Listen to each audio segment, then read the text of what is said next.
Hi friends, ಎಲ್ಲರಿಗೂ ನಮಸ್ಕಾರ. ನಾನಿವತ್ತು ಬಂದಿದ್ದೀನಿ ಕೋಲಾರ ಜಿಲ್ಲೆಯ ಶ್ರೀನಿವಾಸಪುರ ತಾಲೂಕಿಗೆ. ಫ್ರೆಂಡ್ಸ್, ಈ ನಗರವನ್ನು ಪ್ರಪಂಚ ಪ್ರಸಿದ್ಧ ಮಾವಿನ ಹಣ್ಣಿನ ನಗರ ಎಂದು ಕರೆಯುತ್ತಾರೆ.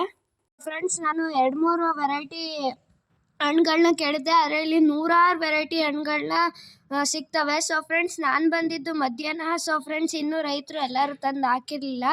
ಫ್ರೆಂಡ್ಸ್, ನೀವು ಸಂಜೆ ಹೊತ್ತು ಬಂದರೆ ತುಂಬ ಹಣ್ಣು ಸಿಗುತ್ತೆ. ಫ್ರೆಂಡ್ಸ್, ನಾನು ಬಂದಾಗ ಇದು ನೋಡ್ಬೋದು, ಇದು ತೋತಾಪುರಿ. ಫ್ರೆಂಡ್ಸ್, ಈ ತೋತಾಪುರಿ ಜಾಸ್ತಿ ಜ್ಯೂಸಿಗೆ ಆಗುತ್ತೆ. ಇದರಲ್ಲಿ ಜಾಸ್ತಿ ಜ್ಯೂಸ್ ಮಾಡ್ತಾರೆ.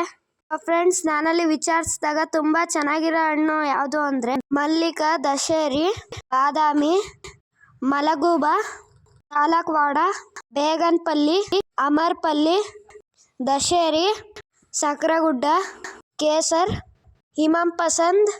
ಫ್ರೆಂಡ್ಸ್, ನೀವು ಈ ಥರ ವೆರೈಟಿಯಾದ ಹಣ್ಣಿನ ಹೆಸರು ನೀವು ಕೇಳಿಲ್ಲ ಅನ್ಸುತ್ತೆ. ಫ್ರೆಂಡ್ಸ್, ನೋಡಿ, ಇವೆಲ್ಲ ವೆರೈಟಿಯಾದ ಹಣ್ಣಿನ ಹೆಸರು. ಫ್ರೆಂಡ್ಸ್, ನಾವು ಮಲ್ಲಿಕಾಯಿ ಮತ್ತೆ ದಶೇರಿ ತಂದ್ವಿ. ಫ್ರೆಂಡ್ಸ್, ಈ ಹಣ್ಣು ಇದೆಯಲ್ಲ, ಇದು ಸೂಪರ್ ಟೇಸ್ಟ್ ಇರುತ್ತೆ. ಏನು ಟೇಸ್ಟ್ ಅಂದರೆ ನೀವು ತಿಂದರೆ ತಿಂತಾನೆ ಇರ್ತೀರಾ.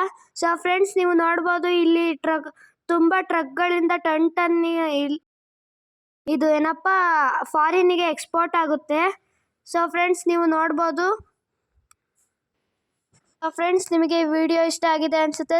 ಫ್ರೆಂಡ್ಸ್, ಹೋಗೋಕೆ ಮುಂಚೆ ಲೈಕ್, ಸಬ್ಸ್ಕ್ರೈಬ್ ಮಾಡೇ ಹೋಗಿ. Thank you.